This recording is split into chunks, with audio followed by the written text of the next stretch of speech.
All right, this is the review, chapter 5 for the upcoming exam. Chapter 5, binomial probability. A notch is able to hit a bullseye 53% of the time, shoots 10 arrows. What's the probability of getting exactly?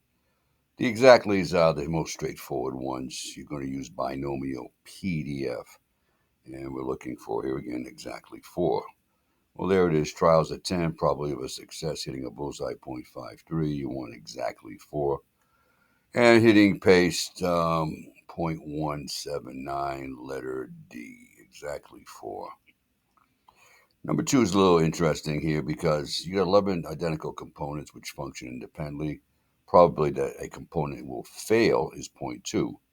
The machine will stop working if more than 3 components fail. But here's the question. Find a probability that the machine will be working. Well, it'll stop working if more than 3 components fail. It'll keep working if 3 or less fail. All right. So what we're looking for is this cumulative right here. 0, 1, 2, or 3. If only 0, 1, 2, or 3 fail, the machine will continue to work. It only stops working if more than 3. So there's a situation where you kind of had to read the problem. All right. So we're using binomial CDF, which always starts adding probabilities with 0, and it stops when you tell it to stop. 11 trials, probability of a failure zero point 0.2, and I want to stop adding probabilities when it gets to 3 and after 3. So it's going to add, cumulative is going to add 0 failing, 1 failing, 2 failing, and 3 failing, giving me 0.839. Now, what if the problem said stop working? Well, it'll stop working if more than 3. More than 3 would be 4, 5, 6, 7, 8, 9, all the way to 11. Well, we know this is the back end. All right.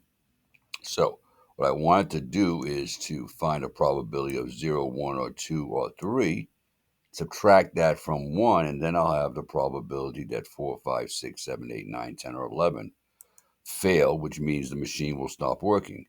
So 11 trials, 2/10 is my probability of a failure.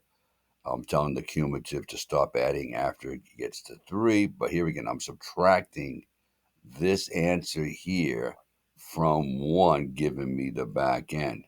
It'll stop working if more than 3 fail, 4, 5, 6.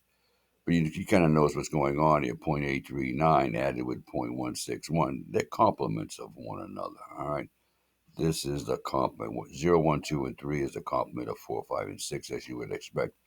Their probabilities after 1. But the question was, will continue to work. It'll continue to work if 3 or less components fail. It stops working when more than. All right. So here's one where you had to kind of look at the problem and actually read it and kind of understand what was going on. Usually this would be fail, but they kind of threw a curve at you and they said working. All right, number 3, in a study of 43, in a study, 43% of the adults questioned reported their health was excellent. A researcher wishes to study the health of people living close to a nuclear plant. Among 13 randomly selected adults, only 3 reported their health was excellent. Find a probability. You have 13 adults, 3 or fewer. Well, 3 or fewer would be 0, 1, 2, and 3. So we're doing cumulative. We're not doing the back end. We're doing the front end. 13 trials, probability of someone having excellent health 0.43, and I want cumulative to stop adding after it adds the probability of 3. It automatically, cumulative starts at 0, and it stops when I tell it to stop. And there you see it's 0.119. All right, so I hope this helps.